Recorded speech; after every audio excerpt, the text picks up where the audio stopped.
Bonjour, avec Bonjour. nos intervenants suivants. J'en profite pour préciser, et je vais m'asseoir, hop, c'est important.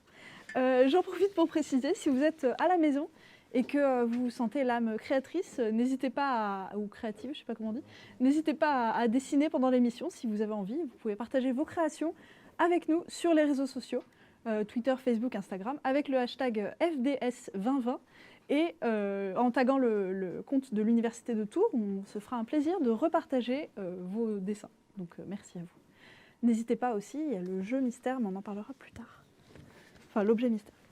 Merci d'être venu ici. Donc nous enchaînons avec une discussion sur les campagnols qui sont les grands gagnants, enfin des grands gagnants du changement climatique. Pour parler de ce sujet, j'accueille en plateau Mathieu Keller. Bonjour. Bonjour. On se tutoie, c'est la fête. Sans problème. Tu es directeur de recherche INRAE au laboratoire de physiologie de la reproduction et des comportements, si je ne m'abuse. Tout à fait, à Nouzy, à côté de Tours. Parfait. Et Kevin Poisneau, Bonjour. tu es doctorant, bonjour, dans le même laboratoire, C'est au ça. même endroit. Voilà, c'est très pratique fait. pour moi, tant mieux, merci. On salue Isabelle La Jeunesse, géographe qui n'a pas pu se joindre à nous. On pense à elle et on est désolé. Mais on va quand même essayer de faire un débat intéressant, dans la mesure du possible. Non, je rigole. Pardon. Ça commence bien. Si vous avez des questions pour nos intervenants ou si vous voulez que j'arrête d'essayer d'être drôle, n'hésitez pas à commenter dans le chat. J'essaierai de relayer vos interventions en direct. Je vous propose de parler des campagnols. Je ne sais plus comment je voulais commencer. Donc, en gros, le changement climatique, on a entendu parler des effets négatifs du changement climatique et notamment comment il va nuire à toute une série d'espèces, notamment les ours polaires, enfin plein d'espèces comme ça, qui prennent cher. Mais il y a d'autres espèces qui profitent au contraire, enfin qu'on voit au fur et à mesure, qui sont de plus en plus heureuses et qui pullulent grâce au changement climatique. C'est difficile pour moi, pardon. Je suis désolée que vous assistiez à ça, vous aussi. Parlez-moi des campagnols. Je vais vous laisser. Voilà. Vous étudiez le comportement des campagnols et en particulier leur reproduction. Alors, Kevin Poisneau, est-ce que tu peux nous expliquer qui sont les campagnols, de quoi ils se nourrissent? Les campagnols sont des petits rongeurs. Donc ça fait à peu près 20 cm à l'âge adulte, une centaine de grammes. Mhm. Et donc ça vit principalement donc en France, en Allemagne et en Suisse en moyenne montagne. On en trouve aussi un peu en Espagne. Mhm. Et donc ça vit, ce qui est intéressant, c'est que ça vit dans des galeries sous terre, quasi exclusivement. Et ça se nourrit de racines, donc de racines de prairies, de racines d'herbes, voilà. De racines d'herbe. Enfin de l'herbe qui pousse sur les prairies, donc il y a plusieurs espèces. Et ça se nourrit notamment, principalement de pissenlit, de racines de pissenlit. C'est D'accord. très friand du pissenlit.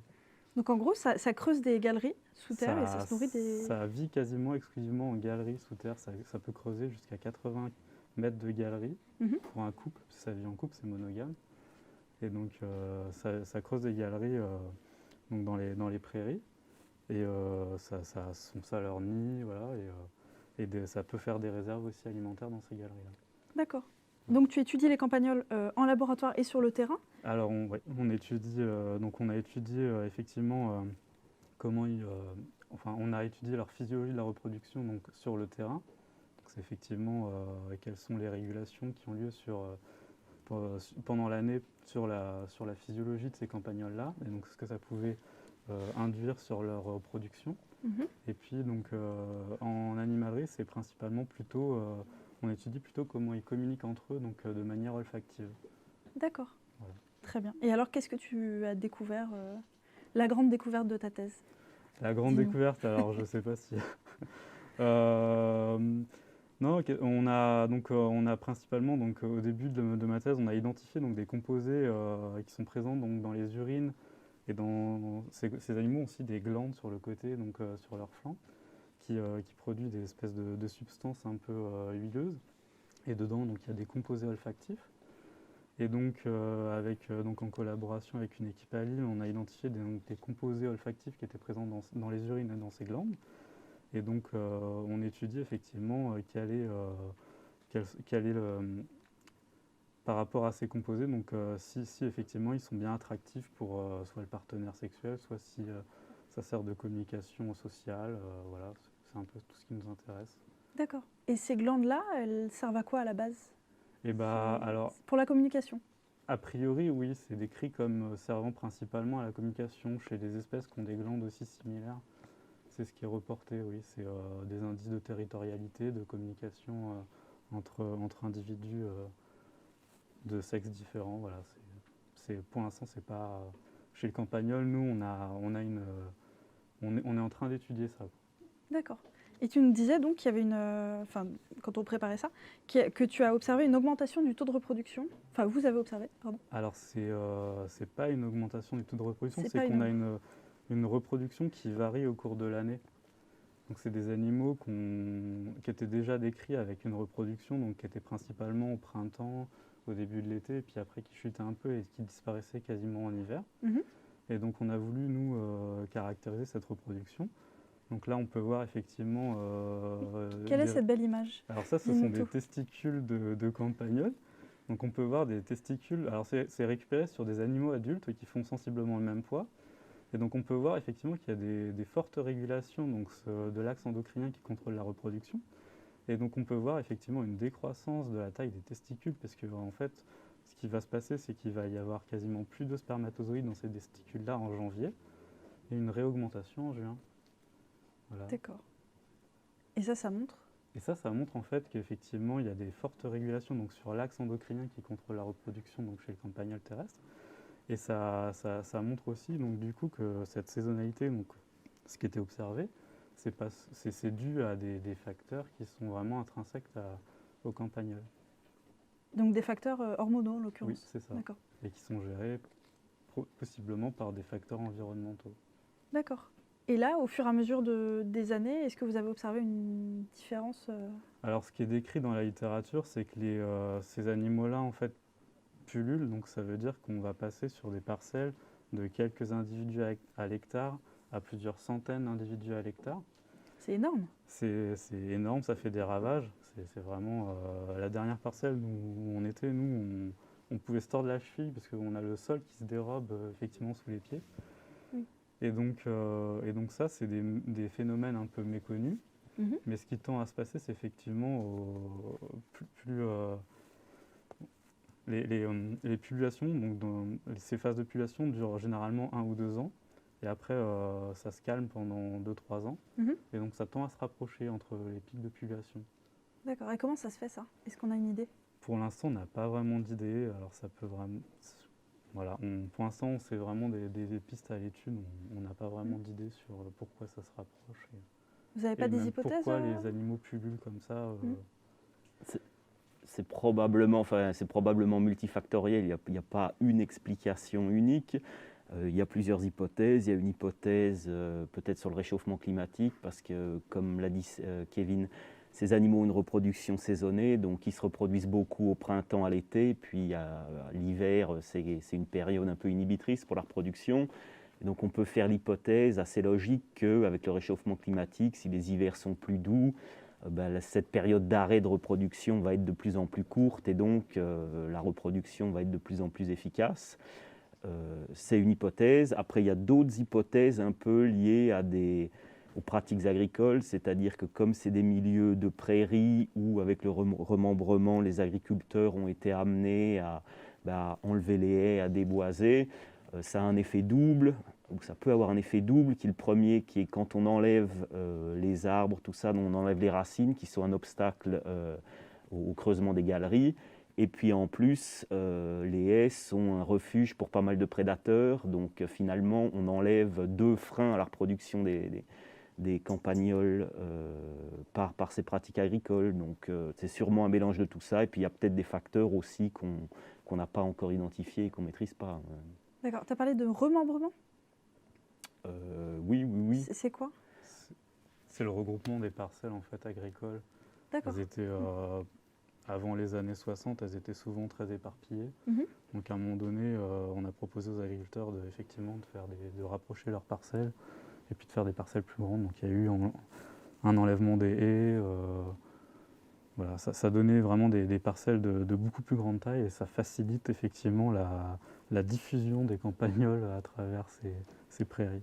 D'ailleurs, sur le plan presque géographique, les agriculteurs s'en rendent compte. Dans les régions où ils ont gardé encore le bocage et donc des haies, il y a ce phénomène de pullulation, mais il est souvent moins problématique, moins aigu que dans les régions où le remembrement a eu lieu.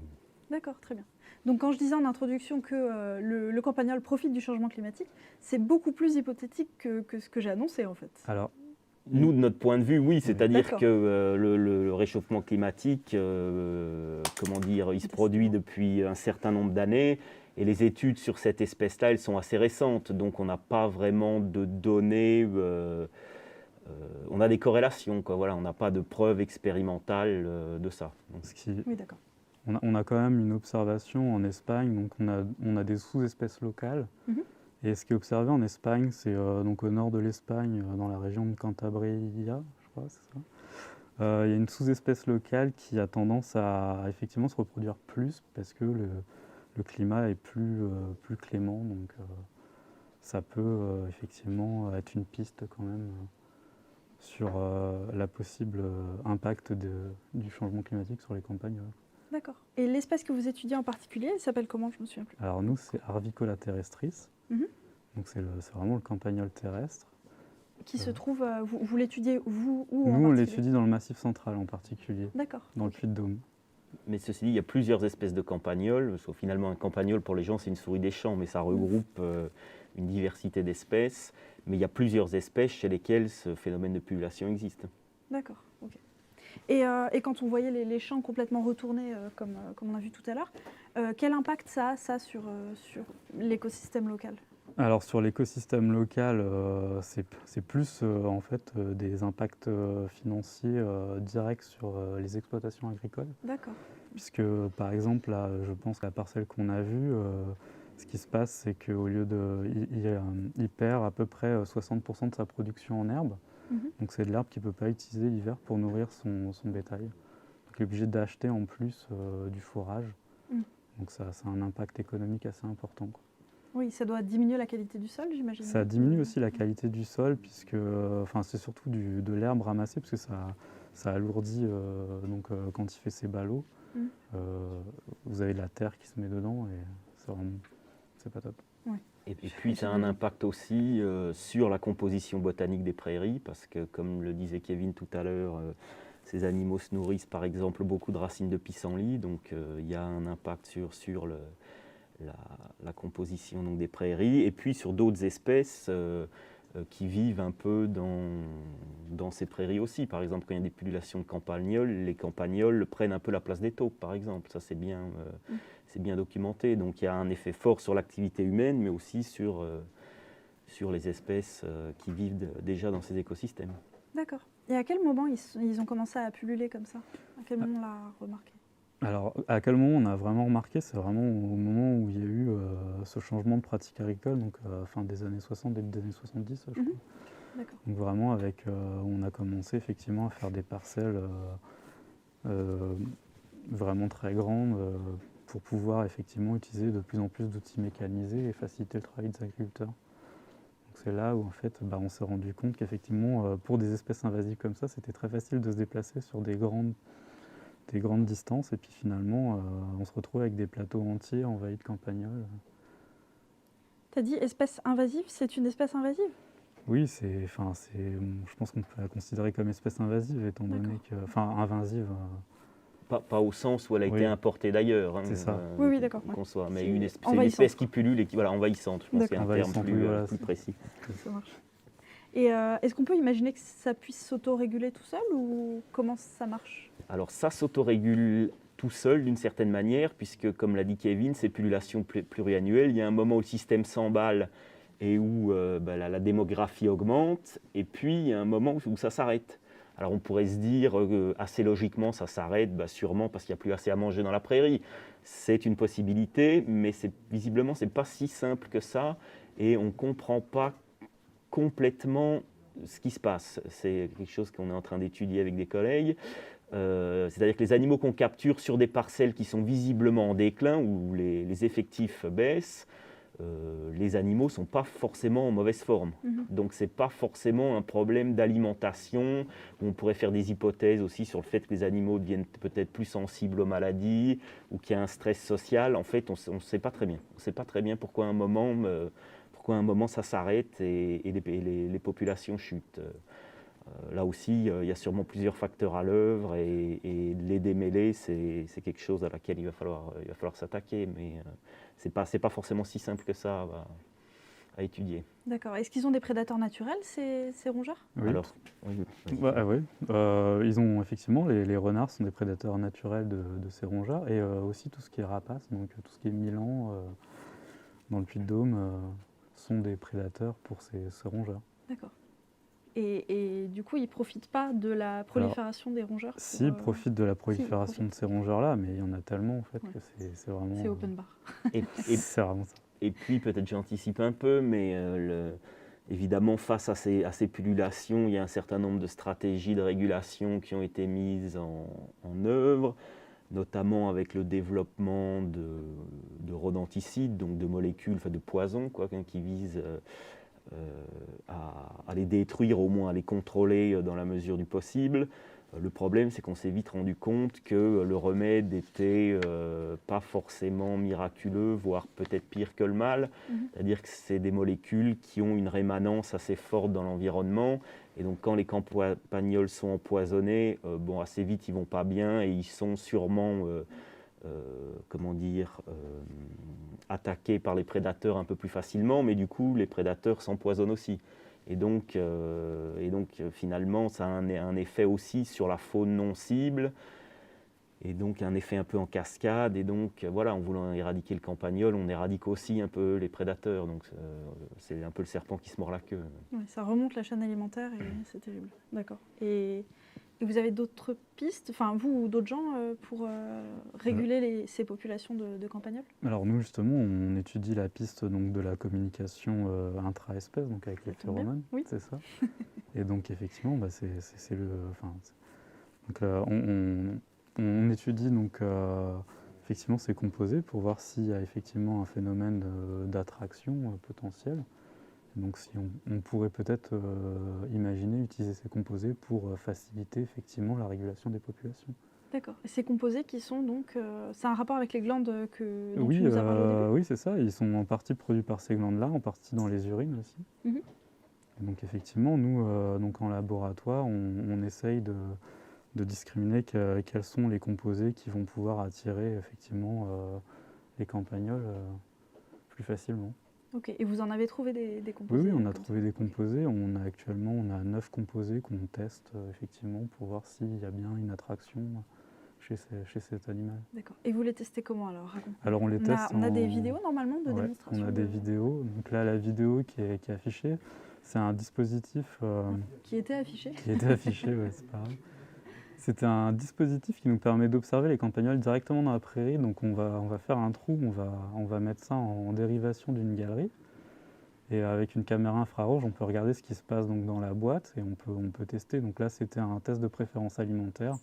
Donc c'était pour voir effectivement, là c'était des manips faites par des collègues qui travaillaient aussi sur le campagnol, et c'était pour effectivement regarder vers quelle espèce végétale il allait préférentiellement se diriger.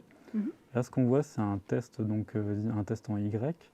Donc là, en fait, ce qui était testé, c'était si le campagnol terrestre était capable de faire une discrimination donc, sexuelle à partir d'urine. Donc on lui proposait des urines de mâles, donc de mâles campagnols, et des urines de femelles campagnols. Et donc on mesure le temps d'investigation de chaque côté du bras. Et ça nous permet effectivement de voir s'il est capable de discriminer de façon sexuelle. D'accord. C'est relativement nouveau, non, de faire des expériences de ce genre sur le terrain, finalement, non? Ça me paraît...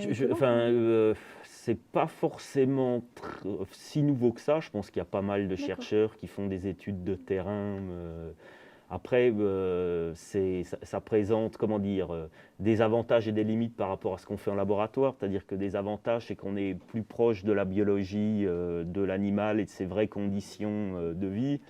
Maintenant, ça a aussi ses limites parce qu'on maîtrise un peu moins les facteurs de l'environnement.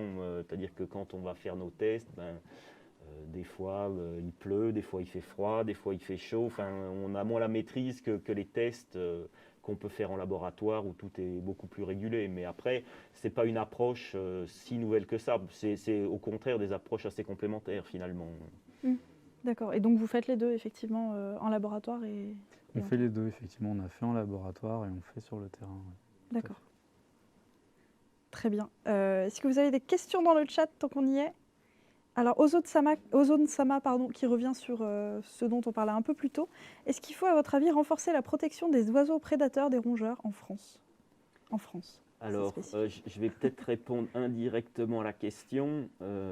C'est-à-dire que dans les pistes de recherche qui sont développées, avec certains de nos collègues, par exemple à Vetagrosup à Lyon, donc à l'école vétérinaire de Lyon, ils travaillent sur le développement de molécules rodenticides, donc de poisons, hein, mais qui sont beaucoup moins nocifs parce qu'ils sont beaucoup moins rémanents pour la faune. Donc c'est une manière d'être plus spécifique et d'avoir finalement moins d'effets secondaires sur la faune et de ne pas impacter les populations d'oiseaux. Voilà, mais c'est des recherches qui sont évidemment en cours et qu'il faut développer. D'accord. Très bien, merci. Je ne sais plus ce que je voulais dire. Ah oui, en partant du principe que peut-être les campagnols profitent du changement climatique, peut-être, éventuellement, pourquoi ce serait un bon candidat, peut-être, à votre avis? Enfin, je ne sais pas si je suis très claire dans ce que je viens de dire. L'histoire de pourquoi le campagnol serait un gagnant du changement climatique par rapport à d'autres espèces qui... Je m'explique mal, mais... Il y a l'histoire de l'allongement de la photopériode en question. Oui, voilà, l'allongement de la photopériode, elle va pas changer. Même s'il y a un changement climatique, la photopériode va rester la même, mais c'est plus, on va développer des conditions peut-être plus favorables à son développement, parce que c'est comme il mange les racines de plantes qui poussent sur les prairies. Potentiellement, si les conditions en automne deviennent plus favorables à la pousse de ces végétaux, ça peut effectivement peut-être allonger à sa période de reproduction et donc augmenter ces phénomènes, ou en tout cas amplifier ces phénomènes de pullulation. Donc il y aurait plus d'herbes tout au long de l'année, voilà. En somme. Enfin, je mets des conditionnels à chaque fois peut-être. Hein, ouais. Je ne suis pas sûr que...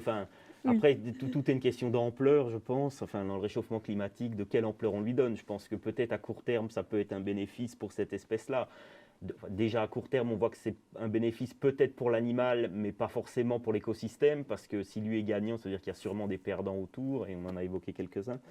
Mais si les températures montent dans les gammes qui sont prédites par les scénarios des organismes intergouvernementaux qui travaillent sur ces questions, même à mon avis, le campagnol sera un perdant du réchauffement climatique, parce qu'à un moment, les prairies, elles vont aussi souffrir sur le plan botanique de températures extrêmes. Oui, c'est très vrai. Merci. Écoutez, merci beaucoup pour ce débat. Je propose d'aller voir notre dessinateur attitré, Pierre Gibert. Pierre, est-ce que ce débat t'a inspiré? Eh bien, écoute, oui. Alors, dis-nous. Moi, quand on parle de testicules, de campagnols, ça me parle tout de suite. Donc, j'ai imaginé un campagnol d'hiver et un campagnol d'été. La visite du campagnol d'hiver chez son cousin d'été, avec le campagnol d'hiver et sa petite famille, et le campagnol d'été et sa grande famille. Voilà. C'est très mignon. Mignon, hein? Merci Pierre pour cette belle image. Mais de rien.